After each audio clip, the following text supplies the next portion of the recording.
So really, we just want him in a sort of meditative state, but with deep breathing, and he's going to know basically I'm very rarely going to put him over a 10, you know?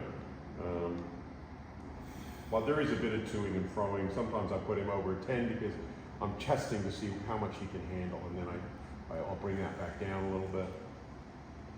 So with this toe being just so tight, I'm just kind of doing a bit here and a bit there, just to also give him a little bit of a change, you know?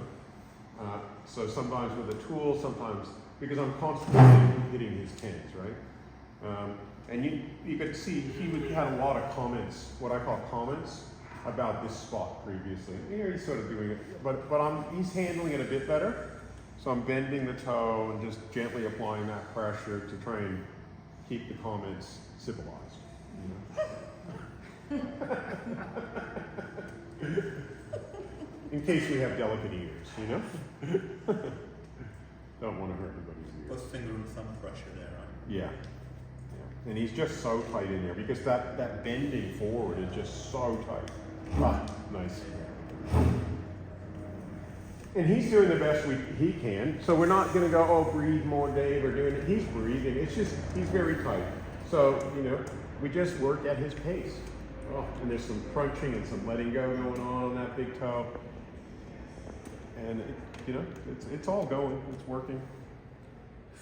So one of the reasons I'm sort of turning this toe this way because it's kind of pulling this way as well as that way.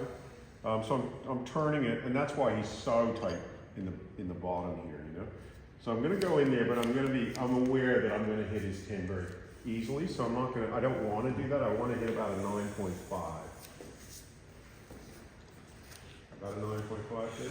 Yeah. 8.5. What was that? 8.5. Okay. He's just letting me know that, you know, I'm like that too. When I want people to know that if you go too much harder. So and that's fine. 8.5 is fine. I feel like it's still letting go, and he's breathing. So I'm just holding it. Mostly, I'm letting his breath do the work. And occasionally, I'm going to just roll over it like that, and that probably increases it to about a 9.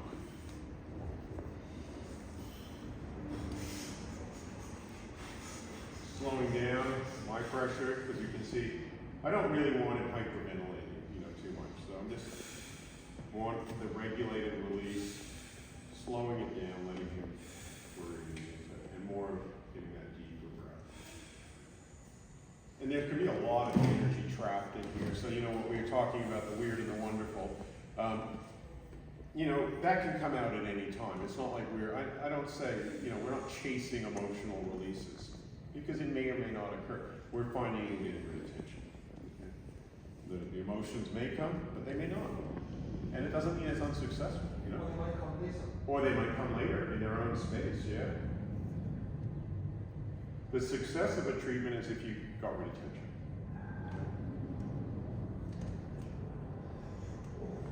That is so tight in there. Okay, so again, I'm just going to give him a little bit of variety of techniques just so he can really enjoy it. A bit more clicking there, and then let him breathe and do nothing. So again, I take him up to that 10, and then I let him just hold.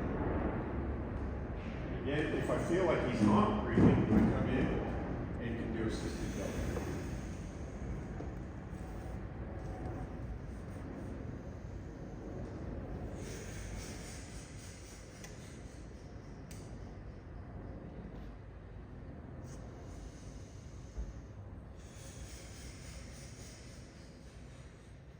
Sometimes what happens is we release this trapped energy and then it'll get stuck in here.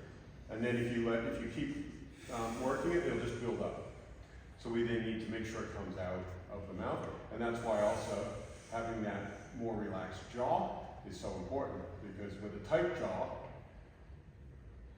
you just hold it back. Like if a person's used to, like we talked about, stiff upper lip, or you know, then it builds up and it doesn't actually get out of the body. We move it. But then that'll have things like headaches will develop after the treatment because the energy moved but didn't come out. So we always want to have that that free flow of the energy coming out. Okay? So I can come back, but always monitor that. Some people, if you feel like the energy is building in their head, you could then come from the feet to the head, maybe clean your hands on it, make sure you're not getting much sweat and stuff on their feet, and then come and do their head. Okay? So I'm constantly, when I'm working on somebody, I'm constantly coming from the end of a limb, the hand of the foot, and then following that up, but monitoring, is it coming out? If it's not, belly, or come back and do more head massage. So, or click the neck, which is something I haven't shown you guys yet, but from my experience, that's, if the neck's tight, it can hold energy, and then you open up the neck and everything flows again. Okay? And I will show you guys how to do that, but let's get a bit more just hands-on first before I teach you that. Got a nice click here, some stuff is moving for sure. I can even then just have a quick feel, because I've done quite a bit on the big toe, not an awful lot, but a bit, as to how we're going up here. Would you be concerned with like indentations left on the skin? No, I'm not really, because it always fixes itself. Bruising? With somebody that bruises easy, or with you're more, that's possible. I remember working on an elderly guy who was about to have operations on his toes for, I think it was some sort of problem like jaundice or something like that, but not jaundice, but what's that type of arthritis that people get in their gout? Yeah, gout. He'd had that and some other things, and I completely fixed one, like got rid of all the problems in one of his toes, and then I did the other one, and the whole thing bruised up quite a lot. So sometimes that can occur. It's not the end of the world. It's just, it's better than surgery, in my opinion, but it can occur. Bruising is the most likely negative. I always think that there's two types of bruising, actually. One of them is good bruising, and that's where toxins are coming to the surface. Okay, so just like if any of you guys have heard of cupping, like cupping, when you cup somebody who's toxic, they'll bruise, it looks like a bruise everywhere, and that's toxins coming to the surface. To me, that's quote unquote good bruising. It's not really good because it's still toxins, but they're coming closer to the surface. So in some cultures, they'll put a leech in the cup, and the leech will suck out the blood, the toxic blood, and that's really interesting. And I can tell you an interesting story about me. Because I've had a lot of massage. Usually when I get cupped, I don't really come up with bruising. But I was gardening and I got bitten by this somewhat venomous spider in Australia, and it was really itchy and very uncomfortable where the spider bit me. And Corey ended up doing a demonstration in class of cupping, and everywhere was fine on my back except where that spider bit me. It came up virtually black. Black and blue, and after that, no more itching, no more effects of the venom. It got it out from where it was deeper in the tissue, and then when it comes to the surface, it's like your blood can get rid of that easier. So I was so impressed, like even for venomous spider bites. But I've seen it before. The more toxic the person is, the more they come up bruised. So is that bad? Well, no, in the sense that it's better if they didn't bruise, but it's not the bruising, it's the toxins that are in there. Yeah.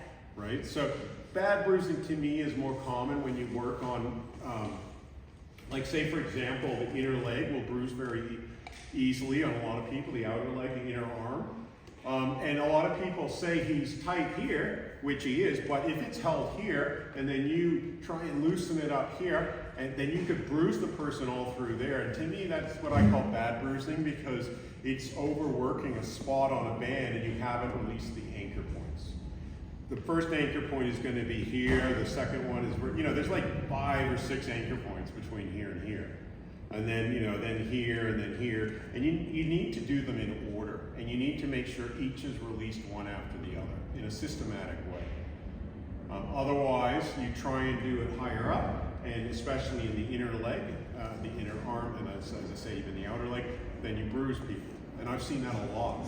And I've seen people work me, like, I might have a tight calf muscle, because I got quite big calves. I used to when I was younger too. And then they go, oh, let me work in there. They're working with an elbow, and it just hurts like hell. And it doesn't actually release it. It just causes bad pain, and it might cause then bruising. Okay. So you can't avoid bruising 100%. but you can minimize it, okay?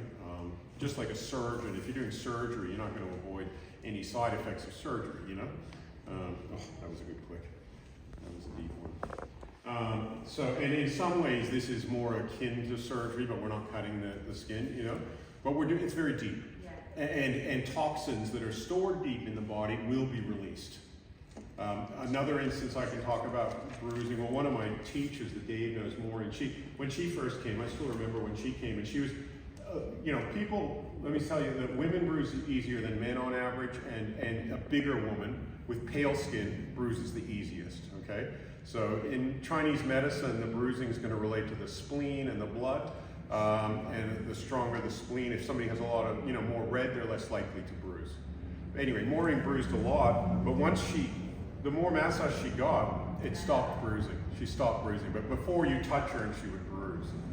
Another story about bruising I got is this one lady that you could massage her, I massaged her a lot, and then one area on her chest up here came up with this green colored bruise that was a very different color bruise.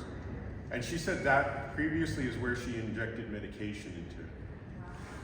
So she'd been injected, you know, and that medication was causing some form of what we could call toxicity in a general sense. And it was just staying there. And the massage then brought it to the surface. So again, with cupping or something, they put a leech in there or just let it, you know. Yeah, you don't have to. I've never done it. I've just heard about that. But usually once you get that bruise, the system will cleanse it anyway, right? For some people, if people are concerned about it, you can use, like, there's a homeopathic Arnica remedy that helps, or even a massage oil with Arnica in it. Arnica is really good for bruising. The Chinese medicine shop, didn't we? So I said we have to go in. Yeah. I really went in. Yeah. All right, so that's releasing a bit.